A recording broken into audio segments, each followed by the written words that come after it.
கண்ணாமூச்சி சீரியல் நேயர்கள் அனைவருக்கும் வணக்கம். நம்ம சுந்தரவல்லி எப்படியோ ஒன்று இந்த நந்தினி வீட்டை விட்டு போய் தொலைஞ்சிட்டா அப்படின்னு நினைக்கிற அந்த சமயத்தில் அவங்க எதிர்பாராத விதமாக ஹாஸ்பிட்டல் போயிட்டாங்க அப்படிங்கிற எல்லா டீட்டெயில்ஸும் தெரிஞ்சுக்கிட்டாங்க. போனவங்க திரும்ப வராமல் இருந்தால் ரொம்பவே நல்லாயிருக்கும் அப்படிங்கிற மாதிரி தான் நம்ம சுந்தரவல்லி யோசிக்கிறாங்க. ஆனால் சுந்தரவல்லி நினைக்கிறது எதுவுமே நடக்க போகிறதில்ல. ஏன்னா ஒரு பக்கம் மாதவி, இன்னொரு பக்கம் சூர்யா, அவங்க அப்பான்னு 3 பேரும் எப்படியாச்சும் மாதவியை இந்த வீட்டை விட்டு அனுப்பவே கூடாது. ஒரு பக்கம் சூர்யாவோட அப்பா வந்து தன் பையனோட நல்லது நடக்கணும் அப்படின்னா நந்தினி இந்த வீட்டில் இருக்கணும் அப்படின்னு சொல்லிட்டு அவர் ஒரு பக்கம் ஆசைப்படுறாரு.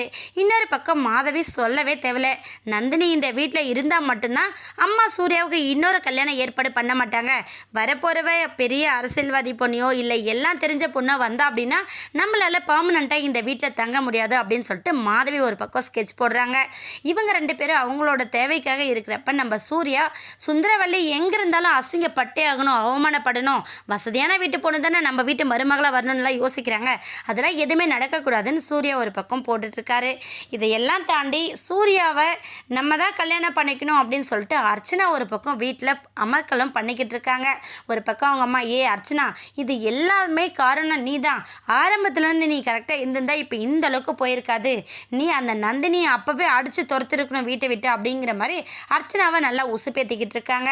இதை புரியாமல் அர்ச்சனாவோட அப்பா ஒரு பக்கம் என்ன பண்ணாங்கன்னா, அம்மா நீ ஒன்றும் கவலைப்படாத, அந்த சூர்யா உன் கழுத்தில் தான் தாலி கட்டுவான், இல்லைன்னா அவனோட உயிரை நான் எடுக்கிறேன் அப்படின்னு சொல்லிட்டு அவர் ஒரு பக்கம் கங்கணம் கட்டிக்கிட்டு இருக்காரு. இந்த ப்ராப்ளத்தெல்லாம் ஃபேஸ் பண்ணிவிட்டு நம்ம நந்தினி எப்படி அவங்களோட லைஃப்பை மூவ் பண்ண போகிறாங்கன்னு வெயிட் பண்ணி பார்க்கலாம். இந்த வீடியோ உங்களுக்கு பிடிச்சிருந்தா மறக்காமல் நம்ம சேனலை சப்ஸ்கிரைப் பண்ணுங்கள். தேங்க்யூ.